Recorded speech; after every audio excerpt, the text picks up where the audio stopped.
Welcome to Mafia Stories. Where are you listening from? Comment below and let the story begin. Careful, sweetheart. That dress is already fighting for its life. The woman's voice floated across the Moretti ballroom, bright and cruel enough to turn every nearby head. Abigail Hayes froze with a silver tray balanced against her hip. Crystal glasses trembled beneath the chandeliers while a dozen elegantly dressed guests watched her struggle to keep her smile in place. She had spent 29 years learning how to laugh before anyone could laugh at her, but tonight the joke lodged somewhere behind her ribs. "I'm sorry, ma'am," she said, stepping around the woman's jeweled heel. The heel moved with her. Abigail caught the edge of the rug, and the tray tipped. Champagne spilled across the polished floor. One glass cracked beside her shoe. Laughter moved through the room like a cold draft. The woman lifted her phone and aimed it at Abigail's flushed face. Maybe the agency should send uniforms in a wider size. Abigail crouched to gather the fallen napkins. Her fingers shook, yet she kept her gaze lowered. She had promised herself she would finish this shift. Rent was due Monday. Her younger brother's tuition payment was due Friday. Pride did not cover either one. A pair of black shoes stopped beside the broken glass. The laughter ended so quickly that Abigail heard the soft music from the string quartet across the room. Gabriel Moretti stood over her, broad shoulders filling his tailored jacket, dark tattoos rising from his hands beneath his cuffs and disappearing along his neck. A small mark near his left temple made his stillness seem even sharper. He did not ask what happened. He had been watching. Gabriel removed his jacket and placed it around Abigail's shoulders, covering the torn seam of her uniform. Then he held out his hand to the woman filming. The phone. She gave a nervous laugh. "Gabriel, I was only teasing." He waited. Nothing in his face changed, but her smile slowly vanished. She surrendered the phone. Gabriel handed it to one of his security men without looking away from her. "Delete the video. Then escort every guest from this house." Evelyn Cross rose from the head table, pale with controlled anger. "You're ending our engagement dinner." Over a maid, Gabriel helped Abigail to her feet. "No, I'm ending it over people who mistake cruelty for entertainment." The room emptied beneath a storm of whispers. Abigail slipped away before anyone could see her eyes fill. She reached the dark hallway outside Gabriel's private office and sank beside the heavy wooden door, pressing his jacket closed around herself. She tried to breathe quietly. Something vibrated inside her apron. Abigail pulled out a phone she had never seen before. No name appeared on the screen. Only a blocked number. She answered with a trembling hello. A man spoke at once. "Miss Cross, Moretti signs by midnight, or the St. Jude witness disappears." Abigail swallowed. "You have the wrong person." The caller went silent. When he spoke again, his voice had changed. "Then ask Gabriel Moretti why Rachel Hayes was on the death list." The office door opened behind her. Gabriel's shadow stretched across the carpet. He stared at the phone, then at her face. "Rachel Hayes was your mother?" Abigail rose slowly. "How do you know her name?" Gabriel's hand tightened around the doorframe. For the first time that night, the most controlled man in the house looked unprepared.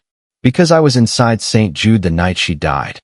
Gabriel stepped into the hallway and closed the office door behind Abigail with a quiet click. He did not reach for the phone. Instead, he opened his hand and waited. "May I?" The question unsettled her more than an order would have. Abigail placed the device in his palm, careful not to touch the dark ink across his fingers. Gabriel studied the screen, then pressed a button beneath his desk. Heavy locks engaged throughout the mansion. The music downstairs stopped. Footsteps hurried across marble floors. "Nobody leaves," he said into the intercom. "Nobody enters." Abigail pulled his jacket tighter around her shoulders. "I should go home. Someone placed an unregistered phone in your apron and used your mother's name to threaten you." His gaze moved to her trembling hands. "You are not going anywhere alone." The office door opened before she could answer. Evelyn Cross entered with 2 security guards behind her, her silver dress untouched by the ruined evening. "That phone belongs to me." Abigail stared at her. Evelyn's eyes dropped to the device, then hardened. "It disappeared from my private suite an hour ago." "I did not take it," Abigail said. "Of course you did not," Gabriel replied, still watching Evelyn. "You were carrying a tray in front of 40 witnesses." Evelyn crossed her arms. Or she wanted 40 witnesses. The accusation struck harder because it sounded reasonable. Abigail lifted her chin. I have made plenty of bad choices, but stealing from a crime boss during his engagement party is not one of them. A guard coughed into his fist. Gabriel's mouth shifted slightly, almost a smile. Evelyn did not notice. Check the cameras, he said. Minutes later, they gathered before a wall of security screens. Abigail stood too close to a polished silver ice bucket, and when the mansion lock suddenly reset with a loud metallic snap, she grabbed it with both hands and raised it like a shield. Every guard turned toward her. She slowly lowered the bucket. I was aiming for intimidating, she said. It came out kitchen equipment. Gabriel looked away, but the tension near his eyes softened. The footage began. Abigail watched herself kneel on the ballroom floor, gathering napkins while guests moved around her. A figure passed behind her. Only a gloved hand appeared on camera, slipping the phone into her apron. On that hand was a heavy gold ring stamped with the Moretti crest. Evelyn went still. Only 5 people have that ring. Gabriel replayed the moment. Someone wanted Abigail to answer. The phone chimed. A photograph appeared on the screen. Rachel Hayes stood outside St. Jude beside a younger man Abigail recognized from portraits in the mansion. Gabriel's father. On the back of the photograph, someone had written, "They tried to save the children." One of them changed his mind. Gabriel enlarged the image. In an upstairs window, a blurred figure watched Rachel from behind the glass. Gabriel's hand stopped above the keyboard. That man, he said, his voice barely audible, still lives in this house. Gabriel studied the blurred figure for 3 seconds, then shut down every screen. In the security room. We leave now. Abigail expected questions, perhaps accusations, but he gave neither. 20 minutes later, she sat in the back of a black sport utility vehicle wearing his jacket over her torn uniform while rain swept across the highway. Gabriel drove without speaking, one tattooed hand steady on the wheel. He had brought only one guard, a quiet man named Daniel, and had told no one where they were going. The safe house stood nearly 40 miles outside Chicago, hidden beyond a line of bare oak trees. It looked less like a fortress than a forgotten family home, with faded blue siding and a porch light that flickered in the wind. Inside, Gabriel placed the strange phone on a kitchen table and connected it to a small computer. St. Jude was a children's shelter, he said. My father funded it. Abigail remained standing. My mother worked there? She kept the financial records. Gabriel looked toward the dark window. There was a fire 25 years ago. I was 12. And you were inside. His thumb pressed against the edge of the table. My father took me there because he wanted me to understand where the family's money went. He pulled me out before the building was cleared. Abigail waited for the rest, but his silence closed around the memory. Daniel found an encrypted audio file buried inside the phone. When he played it, static filled the kitchen. Then a woman's voice emerged, soft and hurried. Gabriel is only a child. Do not make him inherit what we did. Abigail gripped the back of a chair. She had not heard that voice since she was 4 years old, yet her body recognized it before her mind did. That is her, she whispered. Gabriel moved toward her, then stopped a few feet away, as though he understood that comfort could become another kind of intrusion. Abigail turned toward the coffee machine because doing something ordinary felt safer than hearing her mother speak from the past. She pushed the wrong button. The machine hissed, shook, and sent a burst of milk foam across Gabriel's black shirt. Abigail stared at the white streak spreading over his chest. This feels like the part where I disappear forever. Gabriel looked down at the mess. That machine has a longer criminal record than you. A startled laugh escaped her. For one brief moment, the room felt almost warm. Then every light went out. Daniel moved to the window. A beam flashed twice among the trees, paused, then flashed once more. Gabriel's posture changed. That is a Moretti security signal. A car door closed outside. Another answered from behind the house. Gabriel guided Abigail away from the windows and opened a narrow pantry door leading to a reinforced basement. Stay with Daniel. What about you? I am going to learn who sent them. Before he could leave, a voice came through the phone on the table. Do not let the maid escape. She was supposed to take the blame. Gabriel turned toward Abigail, and the locked back door began to open from the inside. The back door opened 3 inches, then stopped against the security chain. Gabriel crossed the kitchen and shut it with one firm push. A familiar voice called from the other side. Gabriel, open the door. You are walking into a trap. It was Evelyn. He did not move. Abigail stood near the pantry, listening to rain strike the roof, while Daniel checked the security monitor. The screen showed Evelyn alone beneath the porch light, her silver dress hidden beneath a dark coat. No cars waited behind her. No guards stood in the trees. How did she find us? Abigail asked. That is what I intend to learn, Gabriel said. He opened the door only after Daniel confirmed the driveway was empty. Evelyn entered with wet hair, muddy shoes, and none of the polished confidence she had carried at the mansion. She placed both hands where everyone could see them. The people outside are not mine. They followed the signal from the phone. Your phone, Gabriel said. Yes. Evelyn looked at Abigail. And it was never supposed to reach you. She explained that she had hired a private investigator to contact Gabriel during dinner. The call was meant to force him to reopen the St. Jude case after every legal request had been buried. The phone should have been hidden beneath Gabriel's plate, where only he would find it. I wanted his attention, Evelyn said. I did not threaten a witness, and I did not use your mother's name. Abigail studied her face. You still planned to frighten him into doing what you wanted. Evelyn held her gaze. Yes. The honesty did not make the answer kinder, but it made it harder to dismiss. Gabriel moved closer to the window. Why St. Jude? Evelyn reached inside her coat and removed a sealed folder. Daniel immediately stepped between them, but Gabriel raised one hand. Evelyn placed the folder on the table. My younger brother will inherit the Cross organization when our father dies. He is 21 years old. He wants to study architecture. Instead, both families are preparing him for a war he never chose. She looked toward Gabriel. The marriage agreement was supposed to merge the legal companies, transfer the illegal accounts into an independent trust, and close them quietly. You refused every clause that weakened your control, because your clauses gave control to your father. That is what someone wanted you to believe. Gabriel opened the folder. Inside was an old order bearing his father's signature. 2 words had been typed in capital letters beneath the St. Jude address. Burn the files. Abigail watched color leave Gabriel's face. He traced the signature with one finger, recognizing every curve. Evelyn's voice softened. Your father knew an investigation was coming. The strange phone chimed before Gabriel could answer. A photograph appeared on the screen. The technology specialist from the safe house office lay motionless beside an overturned chair, his eyes closed, while the gold Moretti ring rested on the desk beside him. Beneath the image was a single sentence. You trusted the wrong family. Gabriel lifted his gaze toward Evelyn, but Abigail noticed something else reflected in the dark computer screen. Daniel had quietly locked the kitchen door behind them. Gabriel noticed the lock a heartbeat after Abigail did. His attention shifted to Daniel, and the room seemed to narrow around them. Explain. Daniel kept one hand near the security panel. The rear sensors detected movement. I locked the room before anyone outside could reach us. A soft alarm blinked above the pantry door. 3 figures crossed the far edge of the property, then disappeared into the trees.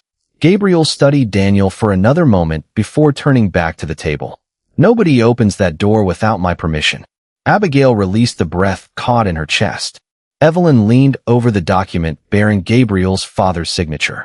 This is the order recovered from the Cross archives. It has been hidden for 25 years. Gabriel read the words again. Burn the files. His face revealed nothing, but his fingers pressed so firmly against the paper that the corner folded beneath them. My father pulled me from that building, he said. Then he left everyone else inside. We do not know that, Abigail replied. Gabriel looked at her. His name is at the bottom. A signature proves he signed something. It does not prove this page is complete. Evelyn gave Abigail a doubtful glance. Why would you think it is incomplete? Abigail pointed to a faint mark beside the typed order. My mother used that symbol. From her purse, she removed an old grocery list she carried behind her driver's license. Rachel Hayes had written the same curved mark beside 3 crossed-out items. It meant something was continued on another page. Gabriel placed the list beside the order. The markings matched. Daniel searched the folder and found a thin strip of paper trapped inside the damaged spine. Evelyn carefully unfolded it. The missing words appeared above the command. Evacuate the building. Then burn the files. Gabriel sat back. His father had still intended to destroy evidence, but he had not ordered anyone abandoned. Someone had removed the first sentence and turned guilt into something darker. Abigail reached for the strip, and its rough edge caught her palm. She pulled back with a quiet breath.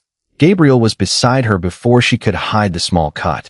He took a clean handkerchief from his pocket, but stopped before touching her. "May I?" Abigail looked at his open hand, then at the concern he was trying not to show. "You are the first man with face tattoos who has asked permission to hold my hand." A low laugh escaped him, brief and real. "You have met many? I work the night shift at a 24-hour diner. I have lived a complicated life." He wrapped the cloth gently around her palm.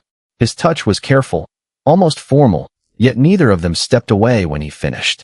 Abigail became aware of the rain, his jacket around her shoulders, and the way his gaze rested on her, as if she were no longer part of the staff. Gabriel lifted his hand toward her cheek, then hesitated. The strange phone rang. A video filled the screen. Abigail's younger brother, Ryan, sat in the basement of St. Jude, frightened but unharmed. A clock behind him showed 11:23. A message appeared beneath the image.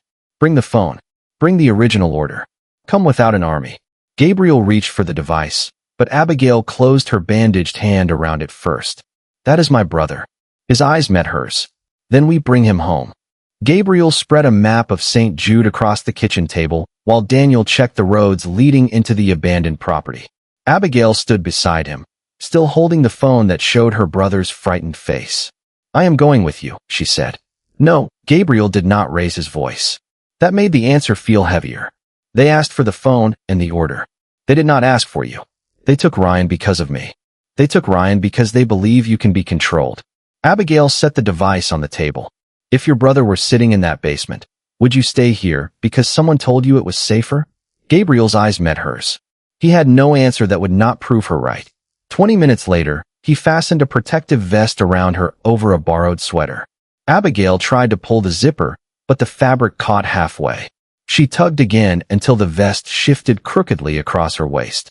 "This thing has less forgiveness than my aunt at Thanksgiving." Gabriel stepped closer and loosened the side straps. His tattooed hands moved carefully, never touching more than necessary. "Breathe. That advice would have been useful before I started falling for a criminal." The words escaped before Abigail could stop them. Gabriel's hands became still. Heat climbed into her cheeks. "I meant falling into criminal situations, not falling for." She waved one hand between them. "Whatever this is." His gaze remained on her face. "Abigail." Daniel entered before Gabriel could finish. "The route is clear." St. Jude stood 12 miles away, its boarded windows dark beneath the storm. Gabriel parked behind an empty grocery warehouse across the street. Evelyn remained in the vehicle with Daniel, while Gabriel and Abigail carried the phone and the recovered order inside. A battery lantern glowed at the bottom of the basement stairs. Ryan sat beside it with his wrists loosely secured by plastic ties. No captor waited nearby. Abigail hurried to him, dropped to her knees, and pulled him into her arms. "You look terrible," Ryan whispered. "I came straight from a formal disaster." "That explains the expensive jacket." Gabriel searched the basement while Abigail freed her brother. On a folding table, they found a cross-family ledger, several copied bank records, and a typed confession naming Evelyn's father as the person behind St. Jude. Everything fit too neatly. Gabriel closed the folder. "This was arranged for us to find." A speaker hidden near the ceiling came alive. "Very good," a familiar man said. "You finally learned to question the evidence."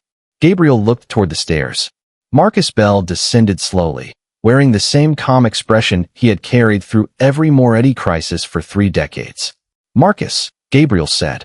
The older man glanced at Abigail. "I placed the phone in her apron because I believed you would dismiss her as a thief. Your father would have." His disappointment sounded almost paternal. "Instead, you protected her." Evelyn appeared behind him, but Marcus pressed a control in his hand. The basement door sealed, and a pale vapor began flowing from the vents. Daniel reached for the emergency panel, but the lights vanished before he touched it.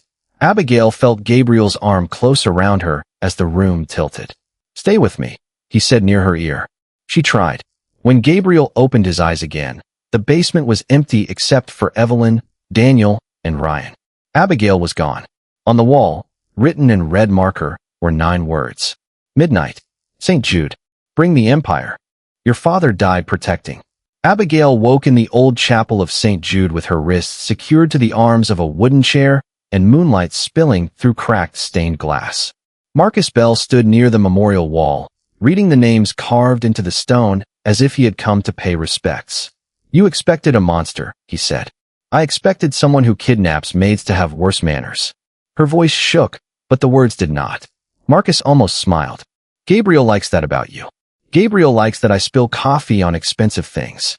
Gabriel does not like anyone. That is why you are dangerous." Marcus explained that an investigation had threatened the Moretti family 25 years earlier.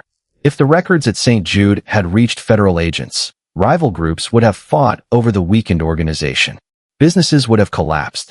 Families depending on Moretti money would have lost everything. "I made a choice," he said. 11 people were still inside, Abigail replied. Hundreds were outside. 11 is not a number when you know their names. She turned toward the memorial and began reading them aloud. Mary Collins, Peter Walsh, Denise Harper, Thomas Reed. Marcus remained composed until Abigail reached Rachel Hayes. His gaze dropped to the floor. "You remember her," Abigail said. "Your mother believed good intentions could survive powerful men. Maybe they can." A phone rested on the table beside Marcus. He placed it near Abigail and allowed one call. Gabriel answered before the first ring finished. "Are you hurt?" "No," she said. "Marcus has been very welcoming. The coffee machine here is less criminal than the one at the safe house." A pause followed. Gabriel understood. The safe house machine had sprayed foam because Abigail pressed the hidden maintenance switch. Here, she was telling him there was another concealed control nearby. Marcus ended the call. "You think he can save you?" Abigail looked through the broken windows at the dark courtyard. "I think he will try." Gabriel arrived 11 minutes before midnight, alone, carrying a leather case. Marcus released Abigail from the chair, but kept her behind a locked iron gate. Gabriel placed the case on the chapel floor and opened it. Inside were account codes, ownership documents, and signed transfers surrendering control of every Moretti company Marcus had spent decades protecting. "You would trade an empire for an employee?" Marcus asked. Gabriel looked at Abigail, and the hard lines of his face eased. "Money can be rebuilt." His eyes stayed on hers. "She cannot." Abigail gripped the gate, unable to hide the tears gathering along her lashes. Marcus searched Gabriel's face for deception and found none. For the first time, his certainty faltered. He took the case and stepped toward the exit. "Your father would be ashamed. That is no longer the measure of my life." The chapel doors closed behind Marcus. Metal locks engaged around the room. Abigail heard a mechanical click beneath the memorial wall. A thin line of smoke curled through an old floor vent. Gabriel crossed to the iron gate, but another barrier dropped between them. Abigail found the hidden control beside her chair and pressed it. Nothing happened. Across the chapel, small warning lights began glowing one after another. Gabriel wrapped both hands around the bars separating them. "Abigail, listen to me." She met his eyes as smoke gathered beneath the ceiling. "I am listening. Whatever happens next, you do not apologize for surviving." Abigail pulled against the locked gate, then forced herself to stop. Panic made everything smaller. Her mother had taught her to look for what frightened people overlooked. She lowered her gaze and studied the floor. A narrow brass plate ran beneath the memorial wall, almost hidden by dust. Housekeepers noticed things because they spent their lives cleaning around other people's secrets. "Gabriel, there is a service panel near the names," she said. "Can you reach it?" He crossed the chapel, keeping one sleeve over his mouth. The panel would not open. Abigail looked toward the maintenance cart beside her chair. A metal handle rested beneath a folded sheet. She pulled it free, wedged it beneath the iron gate, and pressed down with all her weight. The gate lifted barely an inch. "That is not enough," Gabriel said. "It is enough for something smaller than my pride." She dropped to the floor and slid the handle through the gap. Gabriel caught it, opened the panel, and found 3 old valves marked with faded paint. "Blue first," Abigail said. "Then red. Older buildings use blue for water lines." Gabriel turned the blue valve. Nothing happened. He tried the red one. Pipes groaned above them, followed by a sudden rush of water from the ceiling. The smoke thinned beneath the cold spray. Abigail laughed once, breathless and surprised. "I would like it officially noted that cleaning supplies saved a mafia boss." Gabriel reached through the bars and wrapped his hand around hers. "I will put it on the family crest." The locks released with a heavy click. Abigail ran to him, and for one quiet second he held her against his chest as though the rest of the building had disappeared. Then footsteps echoed beyond the chapel doors. Marcus returned carrying the leather case, his face no longer composed. Evelyn and Daniel followed several yards behind him. Evelyn held up the strange phone. "You forgot something," she said. Marcus stopped. "The evidence was on that device." "It was," Evelyn replied, "until Abigail attacked an espresso machine." Abigail blinked. Daniel explained that the machine had shared a maintenance network with the safe house computer. When she pressed the hidden switch, the phone connected automatically, and the technology specialist created a remote backup before the safe house was compromised. Every photograph, recording, and message now existed in 3 secure locations. Marcus looked at Abigail with something close to disbelief. "You saved the case by making coffee badly." "It is a gift," she said. Gabriel stepped between Marcus and the exit, but he did not threaten him. "It is over." Marcus looked toward the memorial wall. His shoulders lowered as the names seemed to surround him. "I protected your family.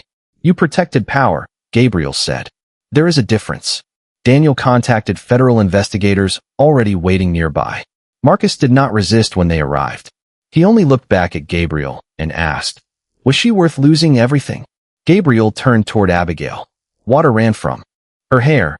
His jacket hung crookedly from her shoulders, and soot marked one cheek. "She is the first thing I chose without fear."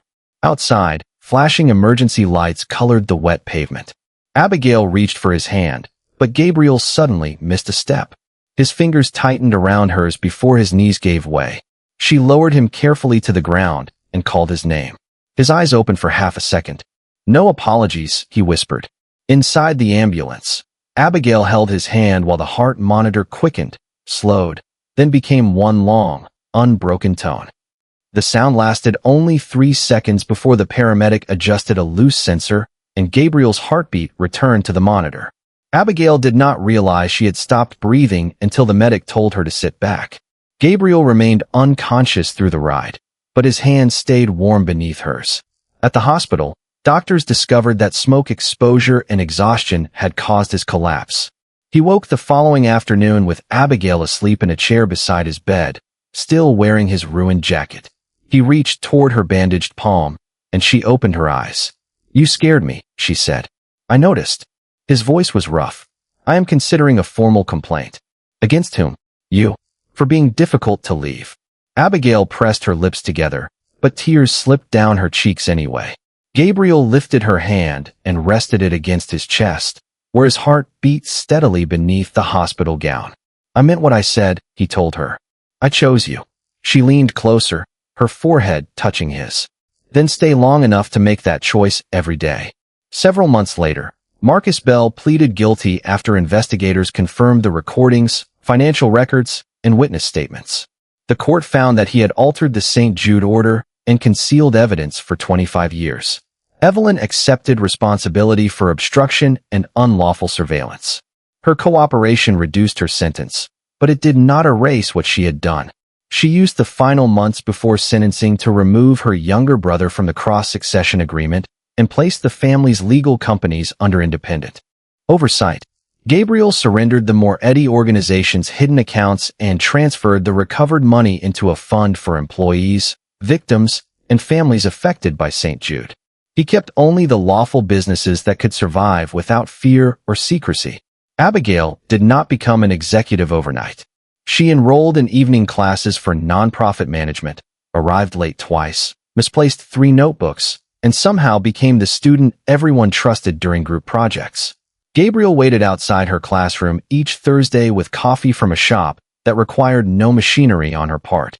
The following spring, St. Jude reopened as a community center with a library, child care rooms, legal aid offices, and a kitchen large enough to serve 200 meals. 11 names were carved across the entrance wall in letters of equal size. Rachel Hayes stood among them, not above them. During the opening celebration, Abigail found Gabriel alone in the restored hallway where the first photograph had been taken. He held a small velvet box. "That looks like a tiny coffin for my common sense," she said. "Your common sense survived me." "Barely." He opened the box, revealing a simple ring. Gabriel did not promise her a perfect life. He promised honesty, partnership, and a home where no locked door would ever be used to keep her outside. Abigail looked at the man who had once measured strength by how much he could control. Now he stood before her without guards, titles, or demands. "I do not need you to protect me from life," she said, taking his tattooed hand. "I need you to live it with me." When she said yes, children raced through the garden beyond the windows, their laughter filling a place once defined by silence. Gabriel kissed her forehead, and Abigail smiled through her tears. For the first time, neither of them was surviving someone else's choices. They were building their own. And that day, the world remembered what dignity looks like.